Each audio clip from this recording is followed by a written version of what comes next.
Radhe Radhe friends, welcome है आप सभी का हमारे न्यू ब्लॉग में। तो कैसे हैं आप सब? आई होप आप सब स्वस्थ होंगे, मस्त होंगे। और जय माता दी फ्रेंड्स। आज है नवरात्रि का दूसरा दिन और सुबह मैंने कुछ भी शूट नहीं किया है। तो सुबह सच बताओ मेरे सर में बहुत ज़्यादा दर्द था, मेरा मन भी नहीं हो रहा था। तो अभी सभी लोग चले गए हैं और मैंने बनाया था पकौड़ी। तो अभी सोची हूँ कि मैं भी थोड़ा सा नाश्ता कर लेती हूँ, दवा खा लेती हूँ सिर दर्द का, और उसके बाद से फिर काम पे लगते हैं।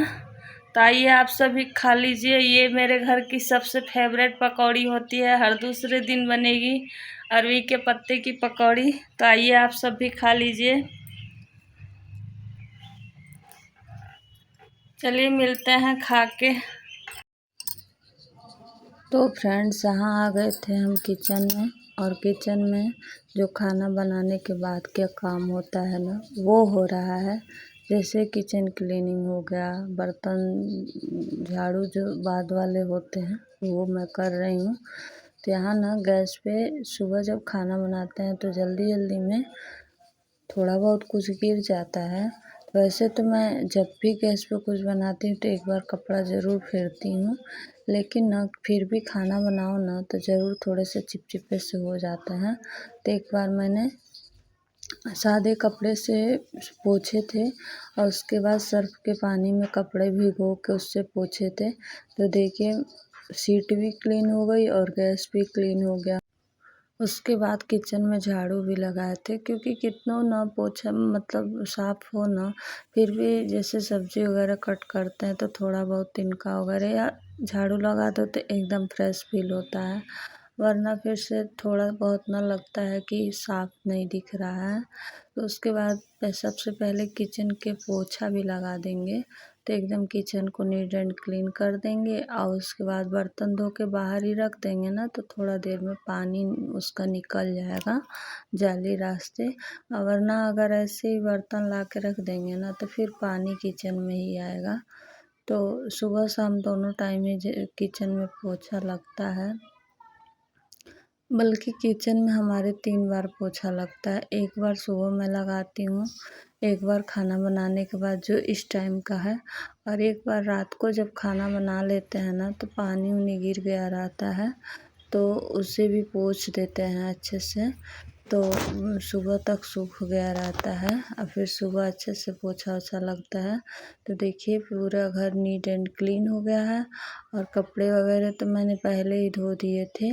उसके बाद ना बर्तन वगैरह भी धो के छत के जगह की वहाँ की सफाई कर दी थी और बर्तन को किनारे रख दिया, थोड़ा धूप भी लग जाएगा।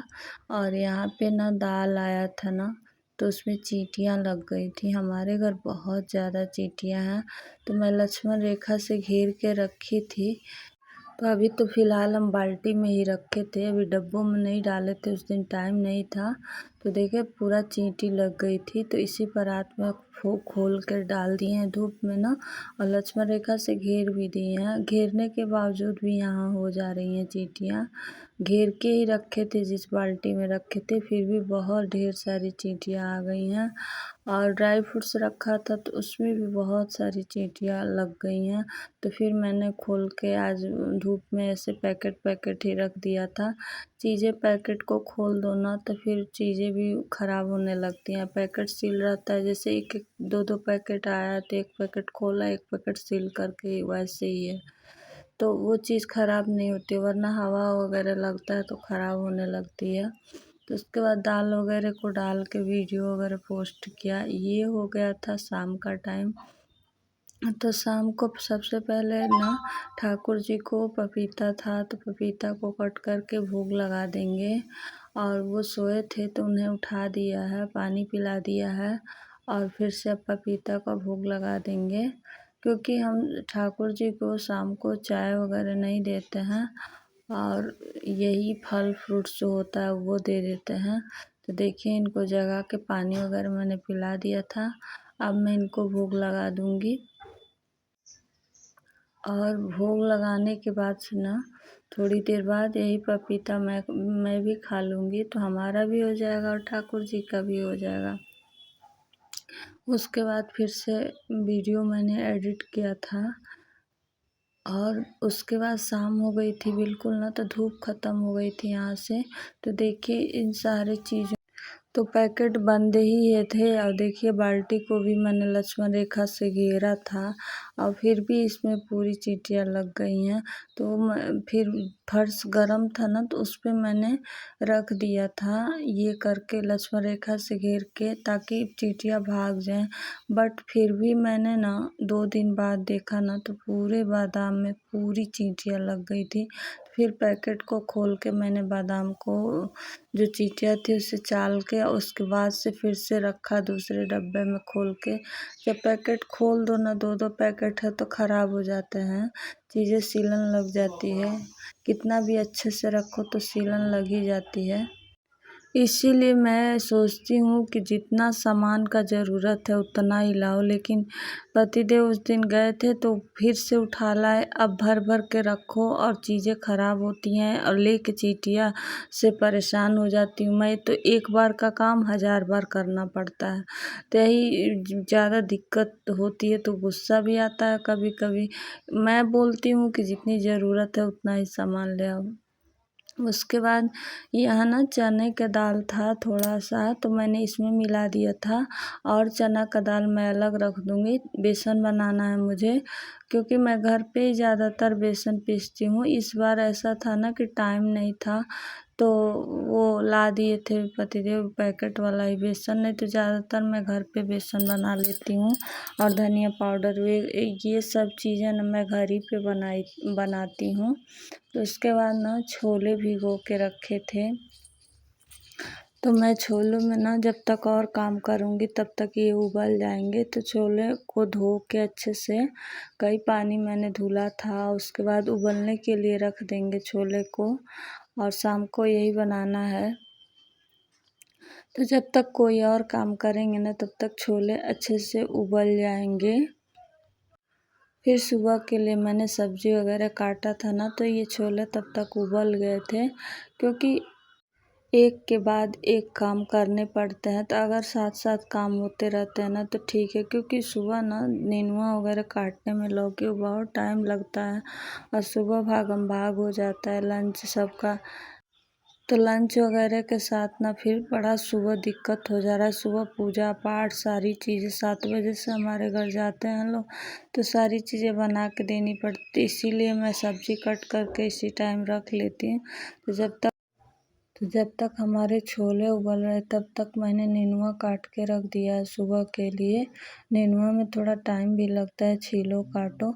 उसके बाद आ गई थी दिया जलाने।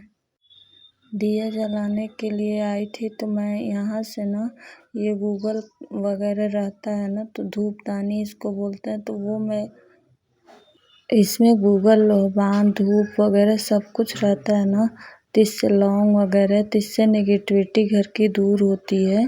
तो मैं नवरात्रि में ज़रूर जलाती हूँ। वैसे मैं हमेशा ना कि 2-4 दिन पे जलाती रहती हूँ। तो ये थोड़े महंगे पड़ते हैं ना, तो घर पे भी बनाया जा सकता है, ये बना के भी जलाया जा सकता है। तो उससे क्या होता है, पूरे घर की नेगेटिविटी दूर हो जाएगी। तो ये तो पहले मैं घर में भी बनाई थी, बट इस टाइम ना ये ख़रीदा हुआ है, तो ये थोड़े महंगे पड़ते हैं। तो ये एक ग्लास टाइप में होता है, तो उसको जला के गैस पे और रख दो ना, तो पूरे घर में धुआं दिखा दो इसका। तो इससे जो नेगेटिविटी घर की होती है ना वो चली जाती है और सकारात्मक ऊर्जा आते हैं। तो शाम को ज़रूरी मैं जलाती हूँ, लेकिन डेली नहीं हो पाएगा ना, तो 2-4 दिन में भी एक बार, हफ्ते में भी एक बार पूरे घर में घुमा दो, घंटी बजा दो, तो इससे ना सकारात्मक ऊर्जा आते हैं। तो हमें ये सब करते रहते हैं भाई, अपने घर की पॉजिटिव ऊर्जा बनाए रखने के लिए और नकारात्मकता से दूर रहने के लिए ये सब करना ही पड़ता है। हर हाउसवाइफ को ये सब चीज़ें करनी पड़ती हैं, ताकि हम पॉजिटिव भी रह सकें, हमारा घर का जो एनर्जी है वो भी अच्छी पॉजिटिव एनर्जी रह सके। तो सब पूजा पाठ जब हो गया था, दुर्गा माता का आरती वगैरह मैंने कर दिया, पूरे घर में धूपदानी दिखा दिया था। तो थोड़ी देर के लिए तो मैं किचन में रखी थी ताकि किचन से भी कोई नेगेटिव ऊर्जा चली जाए। और उसके बाद थोड़ी देर रूम में धुआं उसका छोड़ देती हूँ, फिर थोड़ी देर छत पे बाहर रख देती हूँ। तो इस तरह नीचे भी दिखा के आई थी, तो चारों तरफ से ना नेगेटिविटी निकल जाती है। अब बड़ा ही सुकून मिलता है। ये सब चीज़, छोटी छोटी चीज़ें ना बड़ी कारगर होती हैं। वैसे तो देखिए हमारे कर्मों पे ज़्यादा डिपेंड करता है ये चीज़ें कि हम कैसा कर्म कर रहे हैं। सिर्फ इससे कुछ नहीं होता है, लेकिन हाँ, कर्म अच्छा करो अपने तरफ से, साथ में ये सब चीज़ करो ना तो बहुत ही अच्छा होता है। उसके बाद मैं आ गई थी ना, तो छोले उबल गए थे, कुकर ठंडा भी हो गया था। तो पहले डाल दिया था तेल, तेल में डाला था तेज़पत्ता और जीरा। उसके बाद डाला था टमाटर, टमाटर भून मतलब अच्छे से पक गए थे ना, तो उसमें सारी मसाले डाल दिए थे। अब मुझे बिना लहसुन प्याज के ही छोले बनाने हैं, तो छोले मसाले डाल दिए थे, धनिया डाल दिया था और जो खड़ा मसाला पीस के रखा मैंने वो डाल दिया था। हल्दी डाल देंगे और कसूरी मेथी इसमें रगड़ के डाल देंगे। तो उसके बाद जब मसाले पक जाएंगे ना, तो फिर डालेंगे छोले। और छोले में भी मैंने हल्दी डाला था, तो इसलिए इसमें मैं थोड़ा कम ही हल्दी डाली हूँ ताकि बैलेंस बन जाए। और नमक मैंने छोले में ही डाल के बॉयल किया था ज़रूरत भर का। तो उसके बाद देखिए हमारे छोले भी यहाँ पक गए हैं।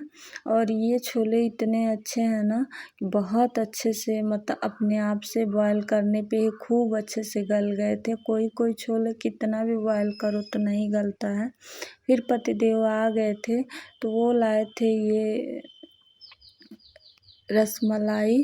तो ये रसमलाई रबड़ी रसमलाई थी, तो लाए थे कुल्हड़ में। कुल्हड़ की चीज़ें मुझे भी बहुत पसंद आती हैं, तो वो लाए थे। तो 3 या 4 लाए थे, तो ऋषु बाबू को भी मैंने दे दिया है और अथर्व को भी दे दिया है। और ठाकुर जी को भोग लगा के वही मैं प्रसाद पा ली थी, हस्बैंड वहीं से खा के आए थे। तो उसके बाद सब्जियां भी लाए थे। और उसके बाद पूजा करने के बाद ना, छोले बनाने के बाद मैं नहा ली थी।